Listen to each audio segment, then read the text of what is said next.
Hi everyone, this is Jim and welcome back to my YouTube channel. Ito na nga post ni Miss Nessa Valdelon sa FB. Thank you so much Arluna, we love you Barbie. Ayan na nga, so meron nga silang pa-bouquet of flowers kay Barbie at mukhang libre ng lunch ba to or dinner si Barbie Fortesa sa Nessa and staff yata yan at saka si Derek Cabrido. At next ay post ni Dale Lester, August 30. Ito yung suot ni Barbie yata dun sa Oo, yung sa mall show sa Cebu. And a pretty Miss Barbie Fortesa. At next naman, Feet together, extend, spine open the chest. Okay, ready? This leg extended to the third bar. Oy mo lang, yes. Ayoko na! Maganda, bro! Hindi naman nakakaya! Okay lang. Put down. And then right. Good. We can work on the next. Yeah. grabe takot na takot si Barbie. Hindi ko na kaya. Tatawa si Ivana, grabe. At ayan, ni-repost niya nga yung IG story ni Ivana. Thanks, Coach Kim Prada Santos. Finally, nakapag-pilates din kami. Naku Barbie, may kilala akong pilates instructor. Tuturuan ka, napaka-close niya kay David. Grabe. Anyway, ito nga Instagram post ni Direct Chris Martinez. Spotted along EDSA Contrabid Academy Batch 2025 programs available. Overdramatic Entrance 101, Intimidating Contrabida Looks, Mastery of Evil Laughter, and many more. Enroll now. Grabe. Grabe yung Netflix, no? Pagka magpa-promo, yung mga billboard nila, kabog, no? At next nga, I post ng Team Barbie Fortesa, are you ready to see Gigi's Contrabida side? Well, you better watch it on Netflix coming this September 11. Join us later at 6 p.m. Barbie The Contrabida Academy Twitter party. Ayan na nga, for Miss Barbie Fortesa ng Barbinatics. At post ng Netflix, ayan, Contrabida Academy Gigi, balat kayong bida. Teleserye, gulat. Maganda ka na sana, humarap ka pa. May pa ganun pa siya, grabe. At next ay post ng Netflix Philippines, balat kayong bida or impact titang stepmother. Basta nasa dugo mo ang magtaray, bagay na bagay ka sa Contrabida Academy. Enroll now at contrabida-academy-edu.ph. Apply now. Para malaman mo ang Contrabida brand mo, bilis. Ayun na, Gigi, balat kayong bida. Mauricia, impact titang stepmother. You're nothing but a third-rate trying hard, snotty rat. Umuubos ng wine. Si Mimi, ang malditang stepsister. Let me give you an unsolicited valuable advice. Never stand in my way. Betty, ingratang ina ng gaslight.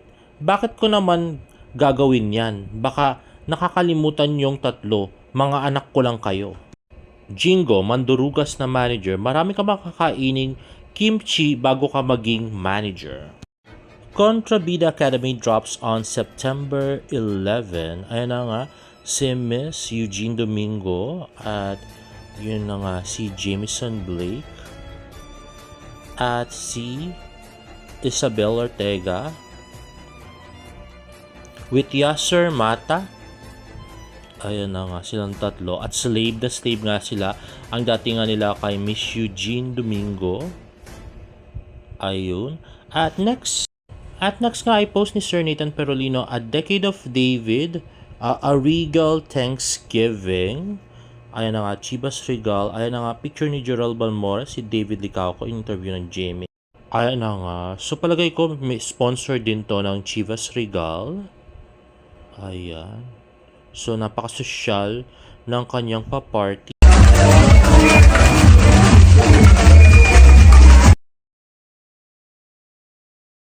Ayun nga, Instagram story ni Ed Chibas, Man of the Hour, David Licauco, at yun na nga, invited nga si Miss Joy Marcelo at saka si Tracy Garcia.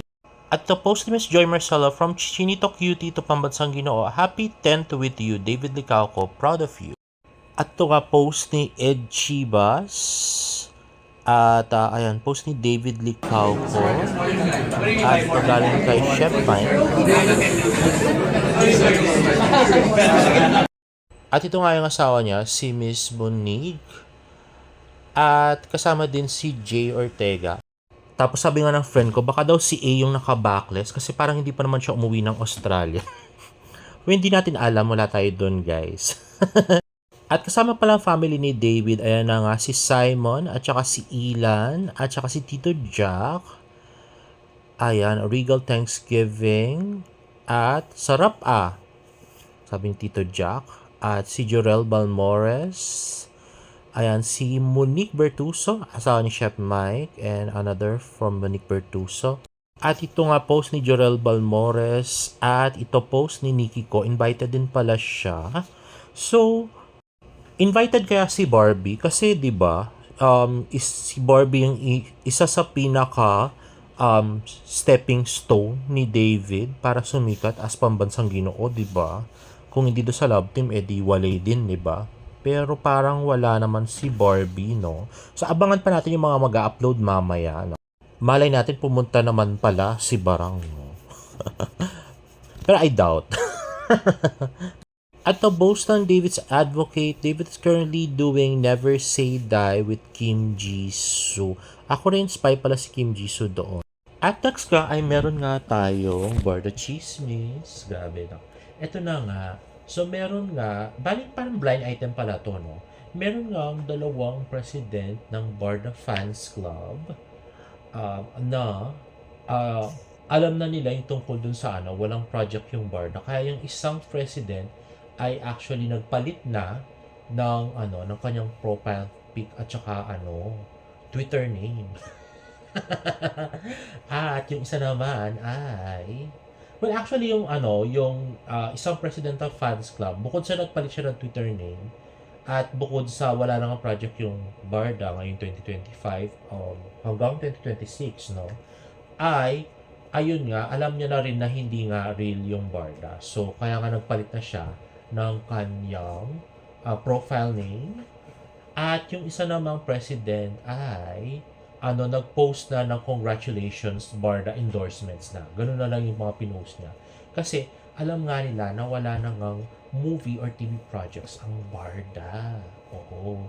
So sino nga itong dalawang president ng fans club na to? So kung gusto niyo malaman, pwede kong i-share sa inyo. Kung i-DM niyo ako sa mga social media platforms ko or social media pages rather, sorry. Pwede niyo akong i-DM. Tapos yun, i-share ko sa inyo, no? Pero hindi ko sasabihin dito sa program, di ba? Pahirapan natin ng konti yung mga bashers ko. At next naman ay mga David Stan, super proud nga kay Alex. So, feeling nga nila ay kamag-anak ni Alex si Andrew Tan. Ang nagbibigay ng info ay ito nga si Miss Girl A2. Alex is connected to Andrew Tan. Alam na ng mga community ni Uncle, sila lang din ang magkakakilala. Well, masaya naman ako na proud nga kayo sa girlfriend ni David. Kaya lang ang problema hindi niya po kamag-anak si Andrew Tan. Nag-research na kami, hindi po, sorry. Marami ang Tan sa mundo, lalo na sa Pilipinas, marami ang Tan pala sa Pilipinas. So, hindi po sila connected. Kung si Lucio Tan nga at saka si Andrew Tan hindi mag-connection, walang connection sa isa't isa, parang businessman yun tycoons, pero hindi sila magkamag-anak. Si Alex pa kaya at saka si Andrew Tan. 'Di ba? At saka kung kamag-anak ni Alex yun, no, di sana sa sa Shangri-La sila kumakain, no, hindi sa lang, sa resto sa Tomas Morato, 'di ba? Ganon, hindi sila magka-level, no. Huwag niyo masyado itaas si Alex. Although alta si Alex, pero hindi siya ka-level ni Andrew Tan, okay? Anyway guys, if you like this video, please give it a thumbs up and please subscribe to my YouTube channel for more about the updates. See you in my next vlog. Bye!